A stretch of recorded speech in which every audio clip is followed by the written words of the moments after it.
First ever factory outlet Mukunda jewellery KPHP Kothapet Khammam Somajiguda Hanamkonda. నమస్కారం, welcome to Suman TV. నేను గీతాంజలి. 2025వ సంవత్సరం వచ్చేసింది. మరి ద్వాదశ రాశుల్లో జన్మించిన వారి జాతక ఫలితాలు ఏ విధంగా ఉండబోతున్నాయి? మెరుగైన ఫలితాల కొరకు ఎటువంటి పరిహారాలు వారు చేసుకోవాలి? మంచిగా ఉన్న రాశులు ఏవి, అంటే మంచి ఫలితాలను ఇచ్చేటువంటి రాశులు ఏ ఉన్నాయి, అలాగే చెడు ఫలితాలు ఏ రాశులు వారు అందుకోబోతున్నారు, ఈ వివరాలన్నీ ఇవాళ వీడియోలో నేను మీకు వివరిస్తాను. వివరించేందుకు ప్రస్తుతం మనతో పాటు ఉన్నారు ప్రముఖ జ్యోతిషులు బ్రహ్మశ్రీ నందిబట్ల శ్రీహరి శర్మ గురువు గారు. వారితో మాట్లాడదాం. గురుగారు నమస్కారం అండి. వాగర్థ వివ సంపృక్తౌ వాగర్థ ప్రతిపత్తయే జగతః పితరౌ వందే పార్వతీ పరమేశ్వరౌ. సదాశివ సమారంభాం శంకరాచార్య మధ్యమాం అస్మదాచార్య పర్యంతం వందే గురు పరంపరాం. ఆదిత్యాయ చ సోమాయ మంగళాయ బుధాయ చ గురు శుక్ర శనిభ్యశ్చ రాహవే కేతవే నమః. శృంగేరి జగద్గురు పీఠాధిపతులకి, కంచి పీఠాధిపతులకి నమస్కారములు తెలియజేసుకుంటూ కార్యక్రమాన్ని ప్రారంభిద్దాం. వీక్షించేటువంటి సుమన్ టీవీ ప్రేక్షకులకి గమనిక, ఇప్పుడు మనం చెప్పుకోబోయేటువంటి రాశి ఫలాలు ఏవైతే ఉన్నాయో అవన్నీ కూడా ఆంగ్ల నూతన సంవత్సర గమనాన్ని దృష్టిలో పెట్టుకొని జనవరి 1వ తారీఖు నుంచి డిసెంబర్ 31వ తారీఖు వరకు మాత్రమే ఉన్నటువంటి గ్రహాల స్థితిగతులను బట్టి వివిధ రాశుల వారికి ఏ విధంగా ఉండబోతుందో తెలుసుకుందాం. మనకు సాంప్రదాయానుసారంగా వచ్చేటువంటి ఉగాది నుంచి ప్రారంభమయ్యే రాశి ఫలితాలని, అనగా వచ్చే విశ్వావసునామ సంవత్సరానికి సంబంధించి ఉగాది ప్రారంభమయ్యడానికి అంటే ముందుగా మళ్ళీ ఆ యొక్క ఉగాది సందర్భంగా మళ్ళీ వివిధ రాశుల వారికి సంబంధించి రాశుల ఫలితాలు ఇవ్వడానికి ప్రయత్నం చేస్తాను.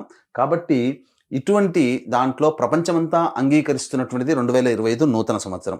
అదేవిధంగా మనము కూడా ఆంగ్ల నూతన సంవత్సరం అనేటువంటి భావనతో ఈ యొక్క కార్యక్రమం చేస్తున్నాం. అదే ఉగాది నాడైతే మార్చి 29వ తారీఖు నుంచి మళ్ళీ 2026-28 వరకు ఉండేటువంటి గమనం వరకు ఉండేది చెప్పేటువంటిది. అవి మనం మరియు వీడియోలో తెలియజేసుకుందాం. అదే అడగబోతున్నాను గురుగారు. అంటే సాధారణంగా ఒకటే ప్రశ్న అడుగుతారు, ఉగాది కదా అసలు చెప్పాలి జాతక ఫలితాలు అనేవి, ఈ లోపు ఏంటి అంటే ఒక సాంప్రదాయంగా అది కొనసాగిపోతుంది. అంటే మనకేమని చెప్పబడింది అంటే, ధర్మం ఏం చెప్పబడింది శాస్త్రంలో అంటేనమ్మా, ప్రపంచమంతా ఏది ఒక విషయం గురించి ఒక తాటి మీద ఉంటుందో అది ధర్మమే కూర్చుంటుంది, శాస్త్రమే కూర్చుంటుంది. ఇక మరి ద్వాదశ రాశుల వారి జాతక ఫలితాలు తెలుసుకుందాం.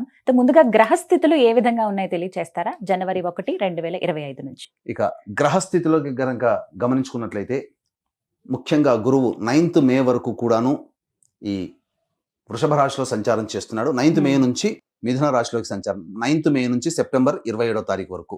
ఇక సెప్టెంబర్ 28 నుంచి నవంబర్ 11వ తారీఖు వరకు కర్కాటక రాశిలో. ఇక నవంబర్ 12వ తారీఖు నుంచి డిసెంబర్ 28 వరకు కర్కాటక రాశిలోనే వక్రీకరించే స్థితి పొంది ఉండడం. ఇక శని భగవాన్ల వారిని కనుక చూసుకున్నట్లయితే 15 ఏప్రిల్ వరకు కుంభరాశిలో సంచారం చేస్తున్నారు. 16 ఏప్రిల్ నుంచి అక్టోబర్ 9వ తారీఖు వరకు మీనరాశిలో సంచారం. ఈ మధ్య కాలంలో జూలై 8వ తారీఖు నుంచి వక్రీకరించి మీనరాశిలోనే సంచారం చేస్తున్నాడు.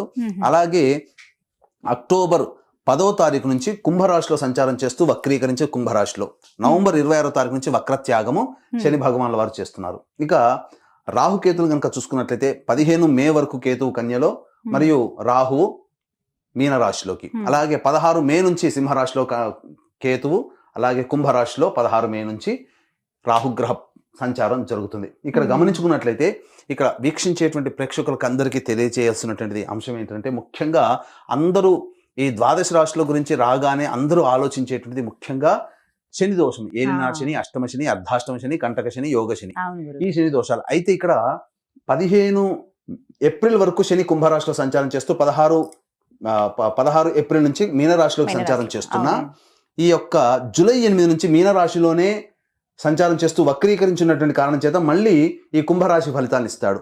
అక్టోబర్ 10న కుంభరాశిలోనే వక్రీకరించి ఉన్నటువంటి స్థితిగతుల చేత ఏమవుతుంది, మళ్ళీ మకర రాశి ఫలితాన్ని శని భగవానులు ఇస్తారు. కాబట్టి అర్థం చేసుకోవాల్సినటువంటి అంశం ఏంటంటే, ఎవరికి కూడాను ఈ సంవత్సరం శని భగవానుడు యోగదాయకంగా పూర్తిగా లేడు. 12 రాశుల వారికి అష్టమ శని, అర్ధాష్టమ శని, కంటక శని, యోగ శని, దాంపత్య శని, ఈ రాశుల ఈ యొక్క శని దోషాలు ఏదో ఒక సందర్భంలో కొన్ని నెలల పాటు అందరూ రాశుల వారు అనుభవించాల్సిందే తప్ప ఇక్కడ ప్రత్యామ్నాయము లేదు. కాబట్టి ఇక కుంభరాశి వారికి ఏలినాటి శని వెళ్ళిపోతుందని సంతోషం కానీ, ఈ యొక్క సంబంధించి మకర రాశి వారికి ఏలినాటి శని వెళ్ళిపోతుందని సంతోషం కానీ, లేకపోతే కర్కాటక రాశి వారికి అష్టమ శని దోషం పోతుందని కానీ భావించాల్సిన అవసరం లేదు. వృశ్చిక రాశి వారికి అర్ధాష్టమ శని దోషం పోతుందని కూడా భావించాల్సిన అవసరం లేదు. ఎందుకంటే శని మళ్ళీ రుజు మార్గంలో వెళ్ళి మళ్ళీ వక్ర మార్గం చేత వక్రగతిన సంచారం చేస్తున్నటువంటి కారణం చేత 12 రాశులు శని ప్రభావానికి గురవుతాయి. కాబట్టి ఈ సంవత్సరం అన్ని రాశుల వారు శని దోష పరిహారములు ఖచ్చితంగా చేసుకోవలసినదే, అందులో సందేహం లేదు. గ్రహస్థితులు అయితే ఈ విధంగా ఉన్నాయి. గురుగారు, ద్వాదశ రాశుల్లో జాతక ఫలితాల్లో భాగంగా ఇక రాశి ఫలితాలు ఎలా ఉన్నాయో తెలుసుకుందాం. ముందుగా మేషరాశి. మేషరాశి వారి గనక ఈ యొక్క 2025 సంవత్సరంలో జనవరి 1 నుంచి డిసెంబర్ 31 తారీఖు వరకు గ్రహ స్థితిగతులను బట్టి ఏ విధంగా ఉండబోతుందో తెలుసుకుందాం. ముందుగా ఈ నవగ్రహాల్లో గురువు, శని, రాహు, కేతులు అత్యంత ప్రధానమైనటువంటి ఫలితాలను ఇచ్చేటువంటి గ్రహాలు. ఇక రవి గనక చూసుకున్నట్లయితే ప్రధానంగా ఉద్యోగ సంబంధమైనటువంటి విషయాల్లో ఏ విధంగా ఉంటుందనేటువంటి విషయాల గురించి మనకు తెలియచేయడం జరుగుతుంది. ఇక గమనించుకున్నట్లయితే 9 మే వరకు కూడాను గురువు ఈ యొక్క వృషభ రాశిలో సంచారం చేస్తున్నటువంటి కారణం చేత మార్చి వరకు కూడాను గురువు వక్రీకరించే స్థితి పొంది ఉండడం. ఈ కారణం చేత జన్మగురు ప్రభావాల్ని గురువు కూడా అందిస్తూ ఉంటాడు. ఎప్పటి వరకు? ఈ సంబంధించినటువంటి మార్చి వరకు. మార్చి తర్వాత ఏప్రిల్ అండ్ మే 9 వరకు కూడాను ద్వితీయ గురు ప్రభావము. కాబట్టి జనవరి 1 నుంచి మార్చి వరకు కూడాను ప్రధానంగా అనుకున్నటువంటి పనులలో కొన్ని ఆటంకాలు అనేటువంటివి గురువు గారు ఇస్తున్నారు. కాబట్టి గురు అనుగ్రహాన్ని పొందే ప్రయత్నం మార్చి వరకు కనుక చేసినట్లయితే సంబంధించినటువంటి పనులన్నీ కూడాను యోగవంతదాయకంగా ఉంటాయి. ఇక మార్చి నుంచి మే 9వ తారీఖు వరకు కూడాను వృషభ రాశిలో సంచారం చేస్తున్నటువంటి కారణం చేత రావాల్సినటువంటి రాణి బాకీలు అన్నీ కూడాను వసూలు అవుతాయి. ధనపరంగా అన్ని వృత్తుల్లో ఉన్నటువంటి వారికి ధనాదాయం చాలా చక్కగా ఉంటుందని చెప్పవచ్చు. ఇక 9 మే నుంచి సెప్టెంబర్ 27 వరకు మిథున రాశిలో సంచారం చేస్తున్నటువంటి కారణం చేత కొంత సోదర సోదరిమణులు మరియు తెలిసినటువంటి వారి మధ్య కొంత విభేదాలు వచ్చేటువంటి అవకాశాలు ఉన్నాయి. కాబట్టి జాగ్రత్తలు పాటించండి. అయితే సంఘంలో పేరు ప్రతిష్టలు పొందినటువంటి వ్యక్తుల యొక్క పరిచయ ప్రభావాలు మే 9 నుంచి సెప్టెంబర్ 27 మధ్య కాలంలో ఏర్పడతాయి. అయితే సెప్టెంబర్ 28 నుంచి నవంబర్ 11 మధ్య కాలంలో కర్కాటకంలో స్థితి పొంది ఉన్నటువంటి కారణం చేత కొన్ని ప్రయత్నాలలో ఆటంకాలు అనేటువంటివి కలుగుతాయి. కాబట్టి గురుగ్రహ ప్రభావం వలన సామాన్యమైనటువంటి ఇబ్బందులే తప్ప చెప్పుకోదగినటువంటి ఇబ్బందులు ఈ యొక్క సెప్టెంబర్ 28 నుంచి నవంబర్ 11వ తారీఖు మధ్య ఉన్నటువంటి కాలంలో కలగదు. ఇక నవంబర్ 11 నుంచి డిసెంబర్ 28వ తారీఖు మధ్య కాలంలో వక్రీకరించినటువంటి గురువు ప్రభావం చేత మళ్ళీ తృతీయ సంబంధమైనటువంటి ఫలితాలను కూడా గురువు గారు అందజేస్తున్నారు. కాబట్టి ఈ సమయంలో ముఖ్యంగా సెప్టెంబర్ 28 నుంచి డిసెంబర్ 28 మధ్య కాలంలో నూతన వాహన కొనుగోలు లేదా గృహాలు ఏర్పరచుకోవాలి, స్థిరం అనేటువంటిది కావాలనుకునే వాళ్ళకి ఈ సమయంలో గురుగ్రహం అనుకూలంగా మీకు నూతన గృహ వసతి కానీ లేకపోతే వాహన వసతి కానీ మీకు అందించడం జరుగుతుంది. ఇక ప్రధానంగా చూసుకున్నట్లయితే మేషరాశి వారికి లాభస్థానంలో శని సంచారం 15 ఏప్రిల్ వరకు ఉంటుంది. కాబట్టి జనవరి 1 నుంచి 15 ఏప్రిల్ వరకు కూడా శని యోగ స్థానంలో స్థితి పొంది ఉన్నాడు. కాబట్టి అద్భుతమైనటువంటి ప్రతి ప్రయత్నంలో కూడా అద్భుతమైనటువంటి ఫలితాలు ఈ యొక్క శని ప్రభావం వల్ల మేషరాశి వారు పొందుతారని చెప్పవచ్చు. అయితే ఇక 16 ఏప్రిల్ నుంచి శని కుంభరాశిలోకి సంచారం చేస్తున్నటువంటి కారణం చేత 16 ఏప్రిల్ నుంచి ఏలిన నాటి శని ప్రభావానికి మేషరాశి వారు గురవుతారని చెప్పవచ్చు. అయితే చింతించాల్సిన పని లేదండి. మేషరాశి వారికి ఏలినాటి శని ప్రభావం ఎంతవరకు ఉంటుంది? 16 ఏప్రిల్ నుంచి అక్టోబర్ 9 వరకు మీనరాశిలో ఉంటారు. కానీ ఇదే మీనరాశిలో జూలై 8 నుంచి వక్రీకరించినటువంటి కారణం చేత మళ్ళీ లాభస్థాన ఫలితాన్ని కూడా శని భగవాన్లు అందిస్తారు. కాబట్టి ఏప్రిల్ 16 నుంచి జూలై 8 మధ్యకాలం మాత్రమే ఏలిన నాటి శని ప్రభావానికి గురవుతారు. అనగా ఏప్రిల్ 16 అంటే మే, జూన్ దాదాపుగా 2 నెలలు మాత్రమే అని చెప్పవచ్చు. 2 నెలలు దాదాపుగా 60-70 రోజులు, 70 రోజుల వరకు వేసుకోవచ్చు ఉజ్జాయింపుగా. అంతవరకు ఏలినాటి శని ప్రభావం జూలై 8వ తారీఖు నుంచి అక్టోబర్ 9వ తారీఖు వరకు కూడాను కుంభరాశిలో సంచారం చేస్తుంటారు. ఎప్పటి నుంచి? మీనరాశిలోనే వక్రీకరించే స్థితి పొంది ఉండడం. అక్టోబర్ 10 నుంచి కుంభరాశిలోకి మారి అప్పుడు మళ్ళీ వక్రగతిన ఫలితం ఏమవుతుంది?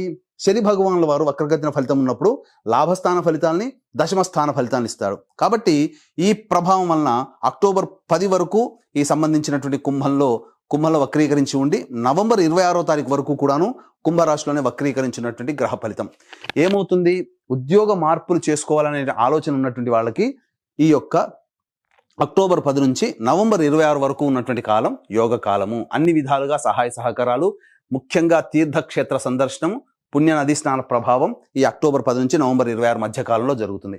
అలాగే గురుగారు, మేషరాశిలో జన్మించిన వాళ్ళు వివిధ రంగాల్లో స్థిరపడి ఉంటారు. వివిధ రంగాల వారికి ఈ 2025వ సంవత్సరం ఎలాంటి ఫలితాలు ఇవ్వబోతోంది? ఏతవాత చూసుకున్నట్లయితే ప్రధానంగా ఉద్యోగం చేస్తున్నటువంటి కేంద్ర రాష్ట్ర ప్రభుత్వ ఉద్యోగస్తులకి ప్రమోషన్స్తో కూడుకున్నటువంటి బదిలీలు ఉంటాయి. అలాగే నిరుద్యోగస్తులకి ఉద్యోగము లభిస్తుంది. ప్రైవేట్ ఉద్యోగస్తులైతే ఉద్యోగ భద్రత పెరుగుతుంది. ముఖ్యంగా సాఫ్ట్వేర్ రంగంలో ఉన్నటువంటి వారికి ఊహించని విధంగా వారికి హైక్ అనేటువంటిది జరగడం, అలాగే విదేశీయానానికి వెళ్ళాలనే కోరిక వారు ఈ సంవత్సరంలో నెరవేర్చుకోవడం అనేది తథ్యంగా కనిపిస్తుంది. అయితే ఉద్యోగ మార్పుని పొందాలి అనుకునేటువంటి వాళ్ళు ఎప్పుడు ఏ సమయంలో ప్రయత్నం చేయాలి అని అనుకున్నప్పుడు జనవరి 11వ తారీఖు నుంచి మార్చి 13వ తారీఖు వరకు ఉన్నటువంటి కాలము అద్భుతమైన కాలము. ఖచ్చితంగా నిరుద్యోగస్తులు జనవరి 11 నుంచి మార్చి 13 మధ్య కాలంలో మీకు స్థిర ఉద్యోగం అనేటువంటిది లభించబోతుంది. ఇక ఉద్యోగం చేస్తున్న వాళ్ళకైతే ప్రమోషన్స్తో కూడుకున్నటువంటి బదిలీలు అనగా ఇంక్రిమెంట్స్ కావచ్చు, ప్రమోషన్స్ కావచ్చు, లేదా వేరే ప్రాంతానికి బదిలీలు ఈ యొక్క జనవరి 11 నుంచి మార్చి 13వ తారీఖు వరకు కూడాను ఉండబోతుంది. మళ్ళీ ఇక మారినటువంటి ఉద్యోగంలో ప్రయత్నంలో కానీ లేకపోతే చేస్తున్నటువంటి ఉద్యోగంలో మళ్ళీ ఎప్పుడైనా కానీ మార్పు కనబడుతుందా, నిరుద్యోగస్తులు మళ్ళీ ఏదైనా కొత్తగా ఉద్యోగం మళ్ళీ చేస్తున్నటువంటి ఉద్యోగం నుంచి ఎప్పుడు మళ్ళీ మార్చుకోవాలి అనుకున్నప్పుడు అనుకూలమైనటువంటి సమయం జూన్ 14 నుంచి జూలై 14 మధ్య కాలంలో అనుకూలమైనటువంటి సమయంగా చెప్పబడి ఉంటుంది. మళ్ళీ ఇదే రకమైనటువంటి ఉద్యోగ భద్రత, ఉద్యోగ మార్పుకి సంబంధించి చూసుకునేటువంటి సమయం మాత్రం సెప్టెంబర్ 16వ తారీఖు నుంచి అక్టోబర్ 15వ తారీఖు వరకు ఉన్నటువంటి కాలము అద్భుతమైన కాలంగా ఉద్యోగంలో ఉన్నటువంటి వాళ్ళకి, కేంద్ర రాష్ట్ర ప్రైవేటు ఉద్యోగంలో ఉన్నటువంటి వాళ్ళకి చెప్పబడి ఉంటుంది. అయితే ఇక్కడ ఏతావాత చెప్పుకొచ్చినది ఏమిటంటే ముఖ్యంగా ఈ మేషరాశి వారికి 2025వ సంవత్సరంలో అన్ని రంగాలలో ఉన్నటువంటి వారికి గురు గ్రహము, శని గ్రహము, అలాగే రాహుకేతులు కూడాను అనుకూలంగా ఉంటాడు. ముఖ్యంగా చూసుకున్నట్లయితే రాహువు కేతువు 6వ స్థానంలో 15 మే వరకు యోగించేటువంటి స్థితిలో ఉండడం, అలాగే రాహువు కూడాను గమనించుకున్నట్లయితే 12వ స్థానంలో ఉన్నప్పటికీ కూడాను యోగకారకంగానే సామాన్యమైనటువంటి కష్టాలే ఉంటాయి, కానీ కేతు అద్భుతమైనటువంటి యోగాన్ని ఇవ్వబోతున్నాడు. ఇక ఈ 15 మే నుంచి రాహువు కుంభరాశిలోకి ప్రవేశం చేయనటువంటి కారణం చేత అద్భుతమైనటువంటి యోగదాయకంగా ఉంటుంది. ముఖ్యంగా మార్కెటింగ్ రంగంలో ఎవరైతే ఉంటారో వాళ్ళకందరికీ కూడాను అనూహ్యమైనటువంటి విజయాలు పొందుతారు, టార్గెట్లను రీచ్ చేసుకోగలుగుతారు, ప్రమోషన్స్ని కూడా పొందగలుగుతారు. ముఖ్యంగా సాఫ్ట్వేర్ రంగంలో ఉన్నటువంటి మేషరాశిలో జన్మించినటువంటి వాళ్ళకి 16 మే తర్వాత వారు కోరుకున్నటువంటి జీవితాన్ని పొందుతారని చెప్పడంలో ఏమాత్రం సందేహం లేదు. అయితే ఇక్కడ ప్రధానంగా చూసుకోదలిచినటువంటిది supermarket, food processing, general store, restaurant బిజినెస్లో ఉన్నటువంటి వాళ్ళు, అలాగే ఈ సంబంధించినటువంటి కుకింగ్ సంబంధించినటువంటి రంగంలో ఉన్నటువంటి వాళ్ళు, అలాగే ఎడ్యుకేషనల్ ఇన్స్టిట్యూషన్స్ మరియు జ్యువెలరీ రంగంలో ఉన్నటువంటి వాళ్ళు, తీర్థయాత్రలు, పూజా స్టోర్స్ నడిపేటువంటి వాళ్ళు, వీళ్ళందరికీ కూడాను అద్భుతమైనటువంటి యోగ కాలం అనేటువంటిది మే 8వ తారీఖు వరకు ఏర్పడబోతుంది. మే 9 నుంచి సెప్టెంబర్ 27 మధ్య కాలంలో కాస్త జాగ్రత్తలు పాటించండి. ఈ చెప్పినటువంటి రంగంలో ఉన్నటువంటి వారు పెట్టుబడులు పెట్టడానికి కాస్త ముందు వెనక ఆలోచించి పెట్టుబడులు పెట్టే ప్రయత్నం చేయండి. తదనంతరం కర్కాటక రాశిలోకి ఎప్పుడైతే గురువు మారుతాడో తద్ఫలితంగా వాహన కొనుగోలు, గృహ కొనుగోలు, గృహ మార్పు, వాహన మార్పు అనేటువంటిది ఖచ్చితంగా సూచించబడుతుంది. ఈ సంబంధించినటువంటి ఈ ముఖ్యంగా ఎడిబుల్ ఆయిల్స్ రంగంలో ఉన్నటువంటి వాళ్ళు, తోలు పరిశ్రమలకు సంబంధించినటువంటి వాళ్ళు, అలాగే స్టీల్ రంగంలో ఉన్నటువంటి వారు, ఇనుము వ్యాపారం చేసేటువంటి వాళ్ళకి అందరికీ కూడాను ఈ సంవత్సరం అద్భుతమైనటువంటి యోగదాయకంగా ఉంటుంది. ప్రధానంగా గమనించుకున్నట్లయితే ఏసీ, రిఫ్రిజిరేటర్స్ సంబంధించినటువంటి వ్యవస్థలో అమ్మేటువంటి వాళ్ళకందరికీ కూడా యోగదాయకంగా ఉండేటువంటి పరిస్థితి కనబడుతుంది. ఇక గమనించుకున్నట్లయితే మేషరాశిలో జన్మించినటువంటి రాజకీయ ప్రముఖులు ఎవరైతే ఉంటారో వారు ఈ గురు శని గ్రహ ప్రభావం వలన ఖచ్చితంగా ప్రజాదరణ పొందినటువంటి పదవిలో కానీ లేకపోతే పెద్దవారి యొక్క అనుగ్రహంతో నామినేటెడ్ పోస్టులు పొందడం కానీ రాజకీయ రంగంలో ఉన్నటువంటి వాళ్ళకి లభించబోతుంది. మీ యొక్క ప్రయత్నానికి గుర్తింపు అనేటువంటిది పెద్దల నుంచి ఆశీర్వచనాలు మీకు కలుగుతాయి. ఇక ఈ యొక్క మేషరాశిలో జన్మించినటువంటి కళారంగములు అనగా సినిమా రంగము, టీవీ రంగము, 24 ఫ్రేమ్స్లో వర్క్ చేసేటువంటి వాళ్ళు, ఎలక్ట్రానిక్ మీడియా, ప్రింటింగ్ మీడియా, అలాగే సోషల్ మీడియాలో ఉండేటువంటి అన్ని రంగాల ప్రముఖులకి, అన్ని రంగాల వ్యక్తులకి కూడాను ఈ మేషరాశిలో జన్మించినటువంటి వారికి అద్భుతమైనటువంటి విజయం ఉంటుంది. ప్రజాదరణ కలిగినటువంటి ప్రాజెక్టులో సైన్ చేయడం, తద్వారా ధనాదాయంతో పాటు మిక్కిలి కీర్తి ప్రతిష్టల యొక్క కళారంగంలో ఉన్నటువంటి వారికి అందరికీ కూడాను ఏర్పడబోతున్నాయి. మంచి స్థితి కలుగుతుంది. అలాగే ఈ యొక్క మేషరాశిలో జన్మించినటువంటి ప్రధానంగా రైతులు ఎవరైతే ఉంటారో వాళ్ళు చేసేటువంటి 2 పంటలు కూడాను అద్భుతంగా దిగుబడి వస్తుంది, మంచి జరుగుతుంది. అలాగే ఈ యొక్క సంబంధించినటువంటి ఈ లాయర్లు బిజినెస్లో ఉన్నటువంటి వాళ్ళు, అలాగే మున్సిపాలిటీ డిపార్ట్మెంట్లో ఉన్నటువంటి వాళ్ళు, ఎలక్ట్రానిక్ అండ్ ఎలక్ట్రికల్ రంగంలో ఉన్నటువంటి వాళ్ళు, ముఖ్యంగా ఈ సంబంధించిన కరెంటుకి సంబంధించినటువంటి వృత్తుల్లో ఉన్నటువంటి వాళ్ళకందరికీ కూడాను యోగదాయకమైనటువంటి పరిస్థితి అనేటువంటిది ఉంటుంది. అయితే ప్రధానంగా గమనించుకున్నట్లయితే ఈ యొక్క సంబంధించినటువంటిది మే 9 నుంచి సెప్టెంబర్ 27 మధ్య కాలంలో ఉన్నటువంటి కాలంలో దంపతుల మధ్య కొంత విభేదాలు ఏర్పడి పొరపచ్చాలు వచ్చే అవకాశాలు ఉంటాయి. కాబట్టి లౌక్యంతో వ్యవహరించి ప్రతిదీ కూడా సమస్యను పరిష్కారం చేసుకునే దిశగా ఉన్నట్లయితే చాలా మంచి శుభ ఫలితాలు అనేటువంటి పొందుతారని చెప్పవచ్చు. వివాహం కావాల్సినటువంటి అబ్బాయిలు, అమ్మాయిలు ఎవరైతే ఉంటారో ఈ యొక్క సంబంధించినటువంటి సెప్టెంబర్ మే 9 నుంచి సెప్టెంబర్ 27 మధ్య కాలంలో వివాహము నిశ్చయమవుతుంది, అందులో సందేహం లేదు. అలాగే మార్చి లోపల కూడా వివాహ ప్రయత్నాలు చేస్తే, జనవరి నుంచి మార్చి లోపల వివాహ ప్రయత్నాలు చేసినా అవి వివాహం చక్కగా కుదిరి దాంపత్య జీవితంలో అడుగు పెడతారని చెప్పొచ్చు. అయితే పూర్వంలో అనగా 2024 సంవత్సరంలో దంపతులుగా ఉన్నటువంటి వాళ్ళకి ఏవైనా విభేదాలు వచ్చినా, అలాగే భాగస్వామ్య వ్యాపారంలో ఉన్నటువంటి వాళ్ళు ఏమైనా విభేదాలు వచ్చినా అవన్నీ కూడాను కూర్చొని పరిష్కరించుకొని మళ్ళీ తిరిగి మంచి సుఖ జీవనాన్ని పొందే అవకాశం ఈ యొక్క 2025 సంవత్సరంలో మేషరాశిలో జన్మించినటువంటి వాళ్ళకి ఉంటుందని చెప్పొచ్చు. ముఖ్యంగా విద్యార్థులకి జ్ఞాపక శక్తి అధికంగా ఉండడము, చేస్తున్నటువంటి ఈ యొక్క ప్రవేశ పరీక్షల్లో మీ యొక్క శ్రమకు తగినటువంటి ఫలితం కనబడుతూ ఉండడము, అధిక శాతం ఉత్తీర్ణత శాతాన్ని పొందడము, తద్వారా మీరు కోరుకున్నటువంటి యూనివర్సిటీలో మీకు ప్రవేశం జరగడం అనేటువంటిది గోచరమవుతుంది. ముఖ్యంగా సంతానం కోసం ఎదురు చూసేటువంటి ఈ మేషరాశిలో జన్మించినటువంటి స్త్రీ పురుషులు ఎవరైతే ఉంటారో మే 9 నుంచి సెప్టెంబర్ 27 మధ్య కాలంలో సంతానం తప్పకుండా అంది తీరుతుంది, అందులో సందేహం లేదు. గురుగారు, మరి మేషరాశిలో జన్మించిన మహిళలకు ఈ సంవత్సరం ఎలా ఉండబోతోందండి? ఈ యొక్క రాశిలో జన్మించినటువంటి స్త్రీలకి గౌరవం పెరుగుతుంది, ఇంటిలో మాట పెరుగుతుంది, బాధ్యత యుతమైనటువంటి స్థితిగతులు కలుగుతాయి. ఒకటి గుర్తుపెట్టుకుని, బాధ్యత ఎప్పుడైతే పెరుగుతుందో కష్టంలో ఆ విధంగానే ఉంటాయి. కాబట్టి కష్టంలో పడక తప్పదు. మేషరాశిలో జన్మించినటువంటి స్త్రీలు ఆరోగ్యం పట్ల శ్రద్ధ వహించాల్సినటువంటి పరిస్థితి. అన్నిటికంటే ప్రధానంగా గమనించుకున్నట్లయితే ఈ యొక్క సంబంధించినటువంటి సెప్టెంబర్ 28 నుంచి నవంబర్ 11 మధ్య కాలంలో సంతానం కోసం ఎదురు చూసేటువంటి వాళ్ళకి కొంత మిస్క్యారీస్ అయ్యేటువంటి అవకాశం ఉంటుంది. ఎసిడిటీ లేదా ఇండైజెషన్ ప్రాబ్లంతో సెప్టెంబర్ 28 నుంచి నవంబర్ 11 తారీఖు మధ్య కాలంలో ఏర్పడేటువంటి అవకాశం ఉంది. కాబట్టి జాగ్రత్తలు పాటించండి. అలాగే వాహనం నడిపేటప్పుడు కూడాను ఈ యొక్క కొన్ని సందర్భాలలో, ముఖ్యంగా ఈ యొక్క మేషరాశి వారికి సంబంధించి వాహనం నడిపేటప్పుడు జాగ్రత్తలు పాటించాల్సినటువంటి పరిస్థితి. కాబట్టి అన్ని రంగాలుగా చూసుకున్నట్లయితే ఈ మేషరాశిలో జన్మించినటువంటి వారికి శుభ ఫలితములే అధికంగా ఉన్నాయి. కాబట్టి చక్కగా దైవానుగ్రహాన్ని పొందే ప్రయత్నం చేసుకున్నట్లయితే మంచి స్థితిగతులు కలుగుతాయి. అయితే ఇక్కడ గమనించాల్సినటువంటి అంశము, మేషరాశిలో జన్మించినటువంటి స్త్రీ పురుషులు ఎవరైనా కానీ వివాహం కాకపోతే తల్లిదండ్రుల జాతకము, తోడబుట్టిన వాళ్ళ జాతకము, వివాహం అయితే కనుక భర్త లేదా భార్య జాతకం, కడుపున పుట్టిన సంతానం జాతకం కూడా మీ మీద ప్రభావం చూపుతుంది. కాబట్టి ఈ యొక్క 2025 సంవత్సరంలో మేషరాశిలో జన్మించినటువంటి వారికి అందరికీ కూడాను మీ సంకల్పం నెరవేరాలి అనేటువంటి సదుద్దేశంతో జాతకరీత్యా కలుగు విద్య, వివాహ, ఉద్యోగ, దాంపత్య, సంతాన, అనారోగ్య సమస్యల నివారణకి మరియు 12 రాశులు ఇంతకుముందు చెప్పుకున్నట్టుగా 12 రాశులు శని ప్రభావానికి గురవుతాయి. కాబట్టి శనిదోష నివారణ పూజల హోమాల్లో భాగంగా సర్వదోష నివారణ పూజల హోమాలు ఒక్కొక్క నెల ఒక్కొక్క పుణ్యక్షేత్రంలో 12 నెలలు సంవత్సరం పాటు కూడా మీ కుటుంబ సభ్యుల గోత్రనామాదులతో చేయించడం జరుగుతుంది. అవకాశం ఉన్న వాళ్ళు కార్యక్రమ తదనంతరం కాంటాక్ట్ చేసి మీ గోత్రనామాదులు నమోదు చేసుకోవచ్చు. అలాగే తండ్రి వైపు 6 తరాలు, తల్లి వైపు 3 తరాలు, భర్త వైపు 6 తరాలు, భార్య వైపు 3 తరాల్లో ఏవైనా దుర్మరణాలున్నా, లివర్ ప్రాబ్లం, కిడ్నీ ప్రాబ్లం, క్యాన్సర్తో ఎవరైనా కుటుంబ సభ్యులు మరణించినా, 60 సంవత్సరాల లోపల కుటుంబ సభ్యులు ఎవరైనా చనిపోయినా వాటిని పితృదోషం అంటారు. కాబట్టి ప్రతి నెల పితృదోష నివారణ కార్యక్రమాలు కూడా పీఠం ఆధ్వర్యంలో జరిపించబడుతున్నాయి. వాటి వివరాలు కార్యక్రమ తదనంతరం కాంటాక్ట్ చేసి తెలుసుకోవచ్చు. గురుగారు, మరి జాతక ఫలితం ఏ విధంగా ఉంటుందో చెప్పారు. సాధ్యమైనంత వరకు బాగుంటుందని చెబుతున్నారు. ఇంకా మెరుగైన ఫలితాలు వారు పొందాలంటే కనుక ఎటువంటి పరిహారాలు చేసుకుంటే బాగుంటుంది మేషరాశి వారు?